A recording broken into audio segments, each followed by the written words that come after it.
হ্যাঁ, আসসালামু আলাইকুম। সবাই কেমন আছেন? আশা করি সকলেই ভালো আছেন। সুপ্রিয় দর্শকবৃন্দ, আপনাদের সবাইকে শুভেচ্ছা জানিয়ে শুরু করছি আরো একটি ভিডিও।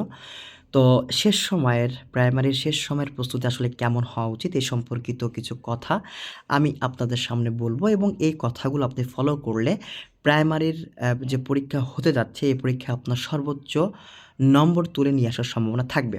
তাই আমি আপনার কাছ থেকে মাত্র ৫টি মিনিট সময় চেয়ে নিচ্ছি।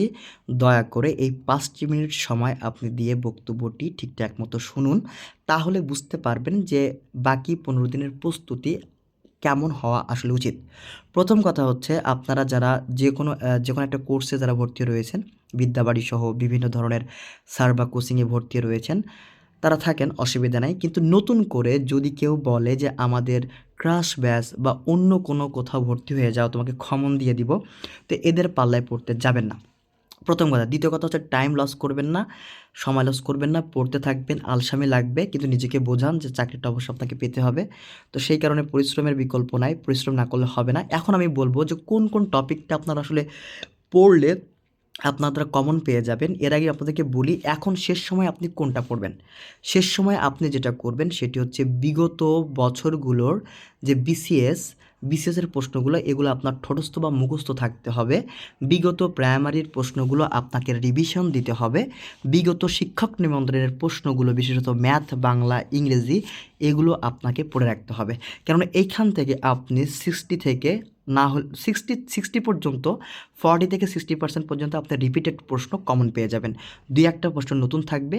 সেজন্য আপনাকে সাম্প্রতিককালের যে প্রশ্নগুলো সেগুলো পড়তে হবে এবং ২-৪ মাস আগে যে প্রশ্নগুলো বিভিন্ন চাকরির পরীক্ষায় হয়ে গিয়েছে, তো সেই পরীক্ষার প্রশ্নগুলো আপনাকে একটু অ্যানালাইজ করে যেতে হবে এবং ওইগুলো আপনাকে অবশ্যই পড়তে হবে।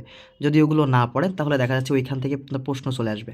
তো আপনার প্রথম রুটিন হবে হচ্ছে বিসিএস শেষ করা, বিসিএসের যে প্রশ্নগুলো। ২ নম্বর হচ্ছে শিক্ষক নিবন্ধনের যে প্রশ্নগুলো শেষ করা। ৩ নম্বর হচ্ছে প্রাইমারির প্রশ্নগুলো শেষ করা।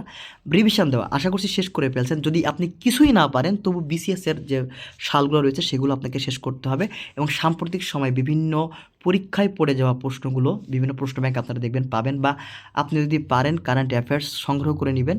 এইখানে অনেক বিগত মাসের যে প্রশ্নগুলো বিভিন্ন চাকরির পরীক্ষায় পড়ে গিয়েছে সেগুলো আপনারা এখানে পেয়ে যাবেন।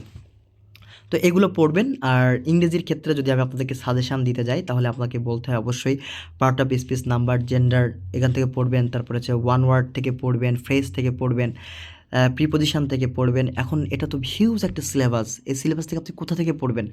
আমি যে বিষয়গুলো বললাম, যে কয়েকটা সেক্টরের কথা বলছি ওইখান থেকে আপনি পড়েন। ওইখান থেকে পড়লে আপনার কমন পাওয়ার সম্ভাবনা থাকবে। ২-১টা প্রশ্ন আপনি নতুন পাবেন। এটা তো খুবই স্বাভাবিক একটা ব্যাপার। তো এই যে প্রশ্নগুলোর কথা বললাম ইংরেজি, এখান থেকে তারপর এখানে অনুবাদ থাকবে। সেই অনুবাদটুকু আপনাদেরকে দেখে যেতে হবে। পার্ট অফ স্পিচ থেকে কিন্তু প্রশ্ন অবশ্যই থাকবে। জেন্ডার থেকে প্রশ্ন থাকবে, নাম্বার থেকে প্রশ্ন থাকবে, অ্যাক্টিভ প্যাসিভ থেকে প্রশ্ন থাকবে, ভয়েস থেকে প্রশ্ন থাকবে, ন্যারেশন থেকে প্রশ্ন থাকবে। তারপর হচ্ছে রাইট ফ্রম ভার্ব থেকে প্রশ্ন থাকবে, ইফ ক্লজ থেকে একটা প্রশ্ন থাকবে। তো এই যে টপিকগুলো আপনাকে ধরে এখন একটু জাস্ট নিজেকে ঝালাই করে নেবেন। বেশি ডিপলি এখন দেখার কিন্তু সময় নেই। এরপর আসেন বাংলায় আপনি পাবেন হচ্ছে ধ্বনি থেকে শুরু করে ধ্বনি, শব্দ, রূপতত্ত্ব। এরপরে হচ্ছে আপনার বর্ণ থেকে পাবেন কোনটা কোন বর্ণ, স্বরবর্ণ কোনটা, ব্যঞ্জনবর্ণ কয়টা, মৌলিক স্বরধ্বনি কয়টি ইত্যাদি বিষয়গুলো কিন্তু আপনারা সুন্দরভাবে পেয়ে যাবেন। এগুলো আপনাদেরকে পড়তে হবে। তারপর হচ্ছে আপনার বাগধারা থেকে শুরু করে পরিভাষা এবং এক কথায় প্রকাশ, তারপর হচ্ছে শব্দার্থ, সমর্থক শব্দ, বিপরীত শব্দ, এই টপিকগুলো কিন্তু আপনাকে পড়তে হবে মাস্ট। কারণ এই টপিক থেকে প্রশ্ন মাস্ট আসবে।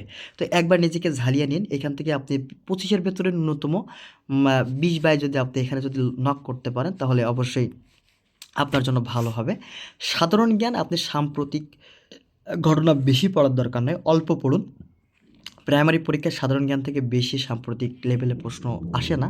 তো জুলাই সম্পর্কে একটু দেখে যাবেন। জুলাইয়ের শহীদ দিবস কোনটা, জুলাইয়ের গণঅভ্যুত্থান দিবস কোনটা, এই ২টা খুবই ইম্পর্ট্যান্ট। এই ২টা আপনার সুন্দর করে একটু দেখে নেবেন। সাথে বিগত সালের যে প্রশ্নগুলো রয়েছে বিসিএসের এবং আপডেট যে সকল সদস্য হয়েছে আপনার বিভিন্ন আন্তর্জাতিক সংস্থাগুলোতে সেগুলো দেখে নেবেন। আর বিজ্ঞানের বিষয়ে যদি বলি তাহলে বিসিএসের বিগত সালে যে বিজ্ঞানের প্রশ্নগুলো পড়ে গিয়েছে ওইখান থেকে প্রশ্ন আসবে। সুতরাং আপনি যদি ওইগুলো শেষ করতে পারেন তাহলে ২-৩ বার কমন পাবেন। ইংলিশ লিটারেচার পার্টের একটু অংশ রয়েছে ওগুলো আপনারা পড়ে নেবেন। তাহলে বাংলা, ইংরেজি, সাধারণ জ্ঞান এবং গণিত সম্পর্কে যদি বলতে হয় তাহলে সংখ্যা, গড়, বয়স, তারপরে হচ্ছে বৃত্ত, ত্রিভুজ, চতুর্ভুজ আর সমীকরণ, সমীকরণের পাশাপাশি এদিকে আপনার যে পার্সেন্টেজ বা শতকরার অঙ্ক, লাভ ক্ষতির অঙ্ক, এই অঙ্কগুলো, তারপর হচ্ছে কাজের অঙ্ক, এই অঙ্কগুলো যদি আপনি দেখে যান মোটামুটি 15 মার্ক থাকবে আপনার। 10 থেকে 15 মার্ক এর ভিতরেই দিবে, এর বাইরে আসলে এইভাবে কঠিনতম দিবে না। প্রাইমারির ম্যাথে অতটা কঠিন হয় না, আপনারা গেলেই বুঝতে পারবেন। তো এইভাবে আপনার প্রস্তুতিটা নিন, আশা করি আপনার পরীক্ষা ভালো হবে, আপনি সর্বোত্তম নাম্বার তুলে নিয়ে আসতে পারবেন। তো এই ছিল আজকের ভিডিও, ভালো থাকুন, সুস্থ থাকুন। আপনারা যারা এখনও আমার চ্যানেলটি সাবস্ক্রাইব করেননি, চ্যানেলটি সাবস্ক্রাইব করে নিতে চ্যানেলটি সাবস্ক্রাইব করে নেবেন। আসলে এখানে আমি চাইছিলাম যে অনেকগুলো ভিডিও দিতে, কিন্তু আসলে সম্ভব হয়নি, মানে আমি আমার মতো করে গুছিয়ে উঠতে পারিনি, সেজন্য আমি দুঃখিত। আশা করছি প্রাইমারির যে প্রধান শিক্ষকের পরীক্ষাটা হবে সেক্ষেত্রে আপনাদেরকে অনেক হেল্প করতে পারবো। তো ভালো থাকুন, সুস্থ থাকুন, দেখা হবে খুব তাড়াতাড়ি অন্য কোনো ভিডিওতে। টাটা, বাই বাই, আসসালামু আলাইকুম।